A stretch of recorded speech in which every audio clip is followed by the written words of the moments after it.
The Commission on Elections has started its first day of voters registration in all of the 5 provinces of the autonomous region in Muslim Mindanao. Assemblywoman Samira Gutok Tomawis said the registration that started today until July 18 in all of the Muslim autonomous region is generally peaceful. In the province of Tawi-Tawi, Sharif Ibrahim Albani, an advocate of electoral reforms, corroborated the general observation on the conduct of voters list up. However, while it was peaceful, a minor problem occurred, like the power outage that hindered the registration.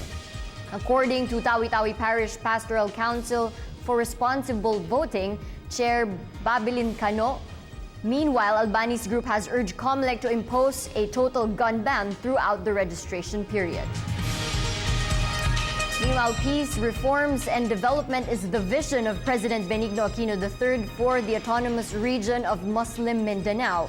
So far, the government is on the right track. There is more hope for our Muslim leaders and brothers that it will happen. Joining us tonight is Secretary and Chief Executive Officer Mehol Sadain of the National Commission on Muslim Filipinos. Good evening, sir. Good evening, then. Sir, let's start with the situation at ARM. How different is the ARM now compared to what it was 2 years ago? Would you say that reforms initiated by the current ARM leadership, which is led by Mujib Hataman, is living up to the President's call for change? Okay. From what I'm seeing at the ground, yes, reforms are now being introduced into the ARMM. And this is largely due to the fact that the present officials of ARMM hold office in the region itself, unlike in the past where we had a number of absentee officials in the ARMM. Now they are focused on the development efforts in the region. So, sir, what are these important reforms now in place? If you're referring to the NCMF, which is the commission that I head, we're actually deep into the Hajj preparation. This is the preparation for the pilgrimage or the sending of pilgrims to Makkah and Medina, which will be this October. One of the things that we introduce is to come up with a figure which is high enough to include most of the aspiring pilgrims. No? In the past, we had around 4,200 pilgrims. Today, we're actually securing visas for 6,000 pilgrims. So that leaves us a lot of elbow room in terms of the pilgrims that can be accommodated in the Hajj.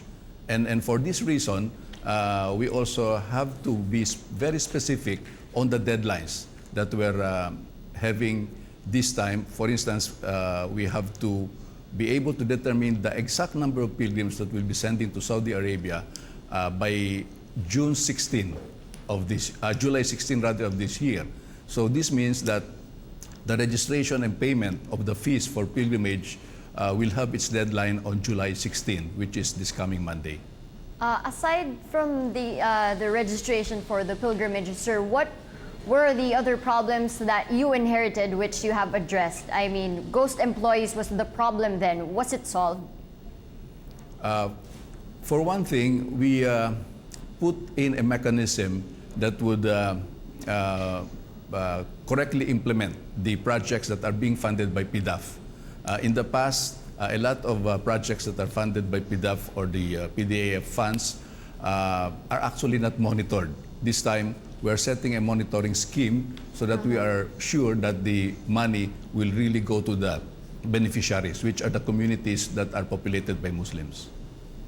Sir, you've mentioned earlier about Hajj or the pilgrimage to Mecca, which is one of the 5 pillars of Islam. So we understand that this is obligatory to all financially and physically capable Muslims. But then you've mentioned also in the past years there has been problems.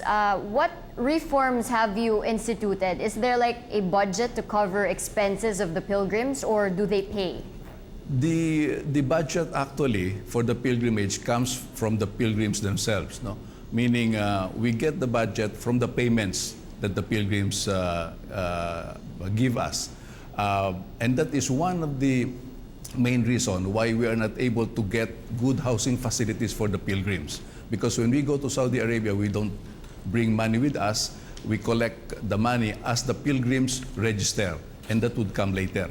So this time, we asked assistance to be able to be given some sort of a revolving fund from the palace, and we were given around 12 million, which we use as down payment for the housing facilities. This 12 million will be reimbursed the government as soon as we collect from the pilgrims.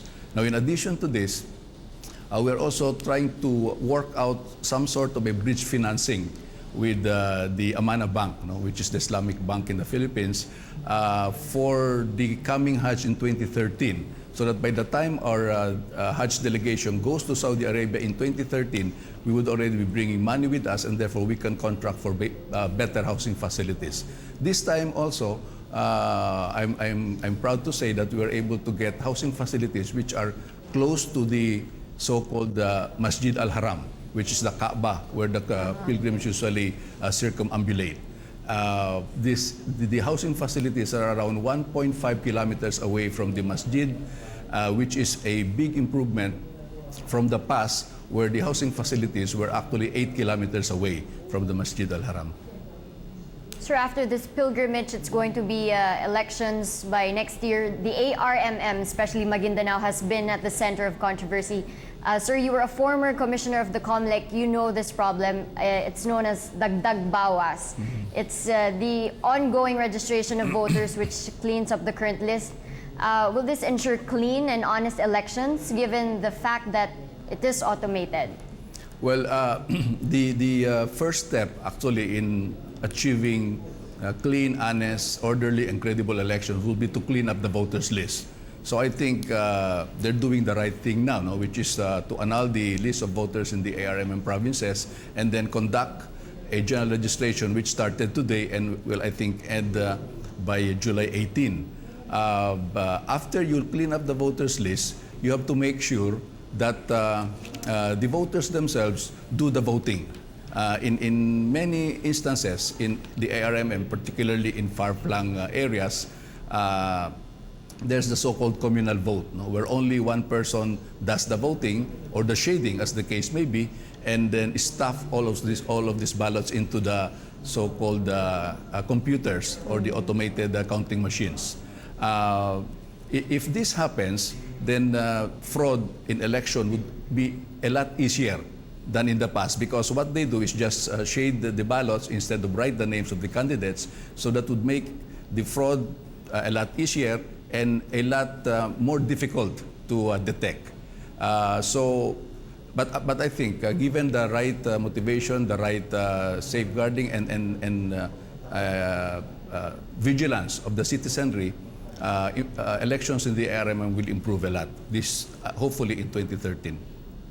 Finally, sir, the current peace talks between the government and the MILF, will this finally end the Muslim rebellion in the south? Well, I don't exactly feel qualified to talk about this because there is a negotiating panel of the Philippine government. But my personal view actually is that any peace talks would really yield optimum benefits if it involves all the stakeholders. So that means even as you talk with the MILF, you should also consider that there is another group which has already entered into a peace agreement with the government, and this is the MNLF. Now, in addition, you should also consider the Muslims who are not rebels, and these are the Muslims that are the clientele of NCMF. So in this connection, we actually are proposing that if there is a possibility for NCMF to